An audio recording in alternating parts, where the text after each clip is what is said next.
Let her come round. Now let's pick the power up. Well, power, 82 brake horsepower. With that, you see, and then you're getting onto your exit much quicker. Now, you went down to, I think, second gear. Yeah. Stay in third.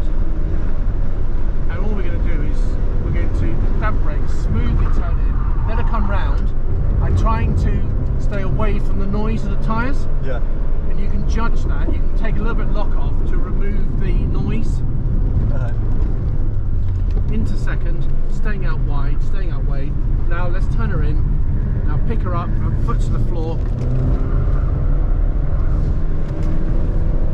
Nice and wide here. Now we're going to straight line this. Stay in third, stay in third. You were in second.